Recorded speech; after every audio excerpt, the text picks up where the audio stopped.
Jerin wasu birane 11 wanda aka gabatar da gininsu a ƙarƙashin ƙasa.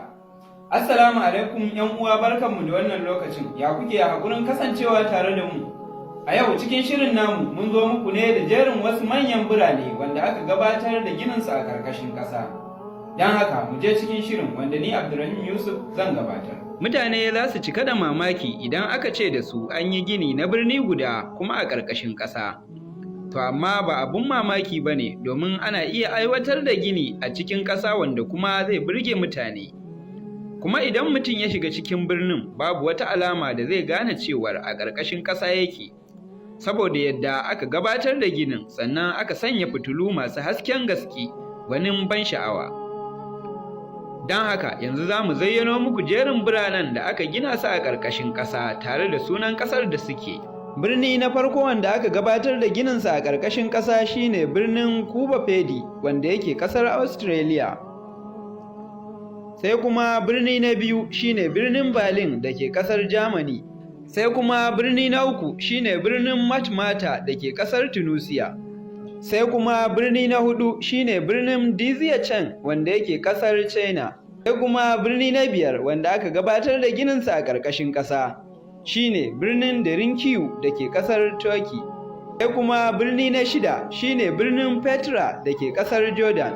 Kuma na bakwai shine birnin Montreal da ke ƙasar Canada. Sai kuma na takwas shine birnin Kish da ke ƙasar Iran. Kuma birni na tara wanda aka gabatar da gininsa a ƙarƙashin ƙasa shine birnin Toronto da ke ƙasar Canada. Sai kuma birni na goma shine birnin Portland, Oregon da ke ƙasar America. Kuma birni na 11 shine birnin Kansas wanda yake ƙasar Amerika. To jama'a, a nan za mu dakata, mu kasance tare da ku a wani sabon shirin. Idan wannan bidiyon ya yi muku, ku danna like sannan ku sharing ɗinsa.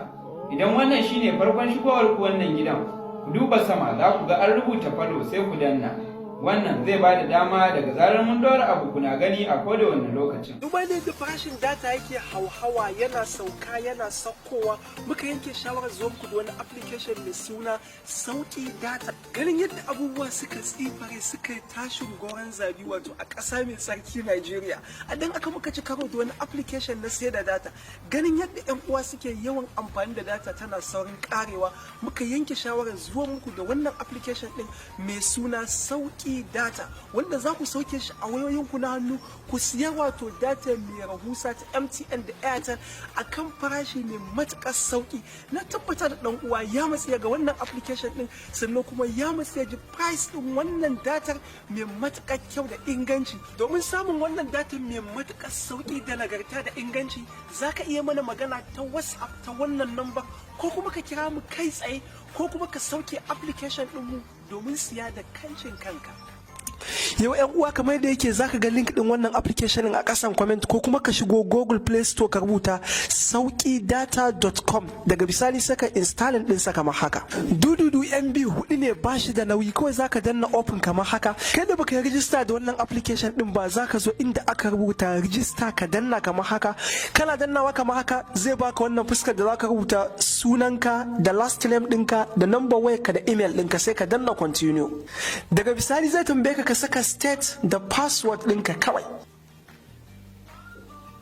Bayan ka kirkiri password sannan kuma ka saka state ɗin da kake, kawai sai ka danna register. Kai tsaye yana bude maka, zaka shiga ka yi siyayyar dukkan waɗannan abubuwan da ka gani a cikin wannan application ɗin mai matuƙar sauƙi. Wannan shine kaɗan daga bayanin wannan application ɗin ga wanda ba zai samu damar kiran number waya ba, ko kuma ya mana magana ta WhatsApp a lambar da muka saka.